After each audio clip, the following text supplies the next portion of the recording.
G'day everyone, it's time to paint the chassis. So I've mocked up all of the braces in the rear, which I'll put a image up of in the moment. So I've just checked the fitment there and everything's all good. So I've pulled it back apart. I'm gonna coat those pieces individually after a little bit of prep. And what I'm gonna do first is I'm gonna coat the internals of the frame and then sit down and then paint the rest of the chassis. So I've decided to use the KBS coatings, I suppose, system. I got in touch with them, they were very helpful and sort of asked what they would recommend. I've obviously had the chassis sandblasted and then epoxy primed, where to go from there. So their recommendations for the internals was this Eastwood product, internal frame coating.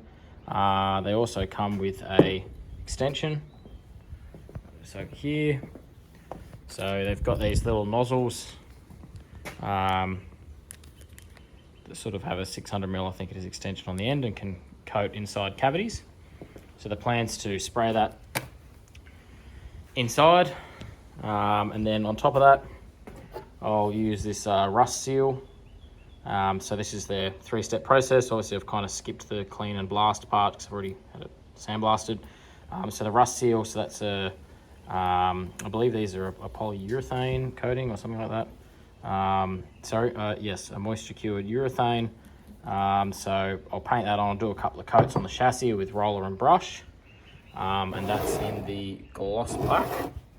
And then the black top, which is a UV stable, sort of, I think, a little bit less of rust prevention and more just UV, so it doesn't fade over time. And this is in the black top satin. So I'll do another 2 coats of that. That's my plan. So what I did do the other day is I got everything prepped here, so everything's all tightened up. So to check the fitment of that, I basically pulled it out here, gave it a good wash down, a good spray down with the pressure washer and all inside the chassis. I've actually got like a drain cleaning attachment to set up the inside to get rid of all that, I suppose, sort of like dust and crap and metal filings and things from when I've been doing all the work on it. And then what I did just to stop flash rusting is I actually sprayed, I'll just grab the can. I actually sprayed this CRC rust converter in there just to stop it flash rusting. Obviously there's only so much you can get to, and the sandblasting and painting had got to inside the chassis. So I did that just to stop it. When I look around, I did that sort of anywhere that it was exposed. You can see that it's sort of in the corners there, it's done its job. So yeah, that was just to stop it basically flash rusting.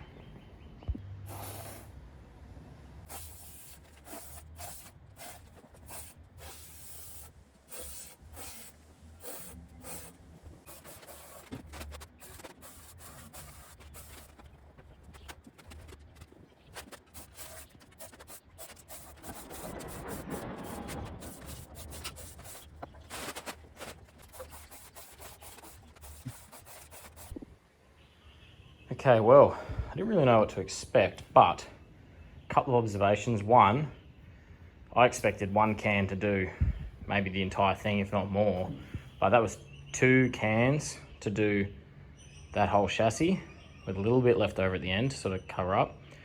2, it's pretty wild the amount of paint that comes out of that can, so you definitely need something on the floor, and also, you know, just be, I suppose, wear maybe some eyewear or something.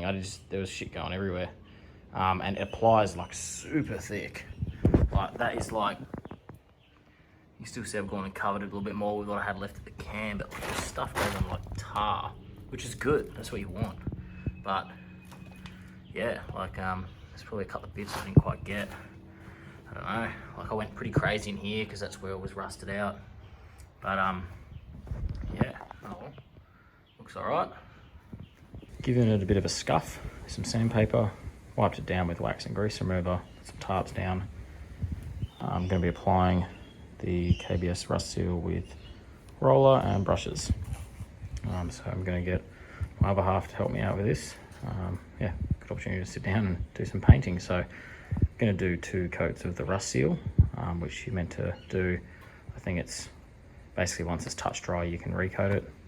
over maximum, I think 8 hours or something like that. So we'll do the 2 coats, and then I'll leave that, and then on another weekend we'll do the 2 coats of the black top.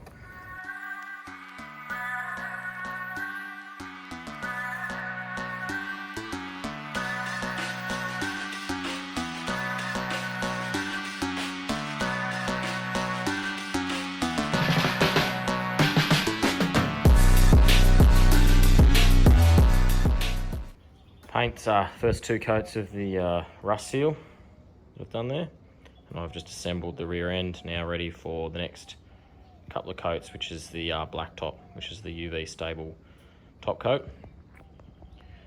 So I'm pretty happy with how all this turned out, to be honest. Gone through, tightened everything up, everything bolted in, everything lined up, which is good.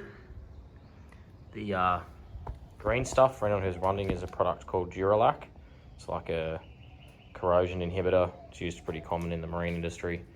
Yeah, just to stop any sweating and things, even though they're the painted surfaces, just to sort of help. Paint came out quite well. So this is the gloss black in the black top. Just move around a bit so you can see it. Nice sort of finish, pretty glossy. The top coat that I'm doing is actually the satin black, so it'll be a little bit less of a sheen than this. I'm interested to see how it comes up to compare, but it'll be good to do a bit of a comparison video as well, to see what the gloss and then the satin look like. It was a bit hard to see with some of the stuff online what product was used for some painted chassis, so it'd be good information to have.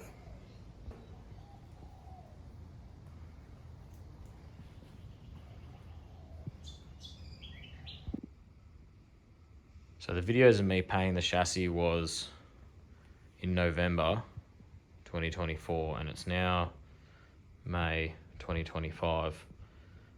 Fell off the wagon with the videos for a bit. This is how it ended up with the satin black top coat done.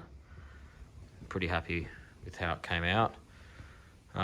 Since then, I've pulled apart the axles, which I'm started making a video of. I've got all the stuff there to rebuild them. Yeah. Also started the engine. I'll show that video. So one thing that is pretty exciting is I've got a heap of terrain tamer gear, suspension, all the bearings and everything to do the wheel ends, brakes. There's gear just about everywhere, some engine stuff too, clutch. So we'll be ready to rip in. Okay, so I decided at some point in time that I would start the engine. I thought, okay, it's been dormant for a couple of years, it'd be nice to run it. It just kind of interested me. So I gave it a bit of a clean up. I dropped the oil out of it before, so I put some new oil in it. I had rotated the engine around to make sure that nothing was seized. And when I'd filled the engine as well, it had sort of flooded the head with oil, so that was a good thing. Then I basically hooked the fuel up just in a little bottle. I primed it up with the always leaky primers, and then I decided to turn it over just to see what would happen. And what you're about to see next is what happened. I gave it a little spray of Start You Bastard as well, just a tiny one, just to see if it would fire.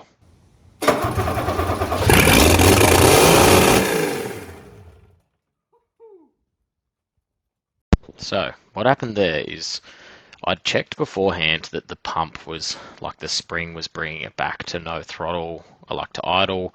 But there's a little rod that goes up to like a flap inside the air intake. I think it's sort of part of air and fuel balancing. Anyway, when I first started cranking it, that rod wasn't secured. It was just flopping around, and it fell and actually dragged the whole pump onto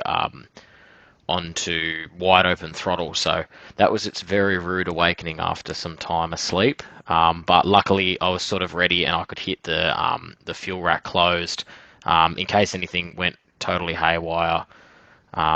I also had like something to block the intake there, but not being non-turbo, I'd highly doubt anything like that would happen, but technically possible. So yeah, anyway, bit rude, but then this is the next video is it cable tied back so it can't drop, and I was pretty happy with how it was running.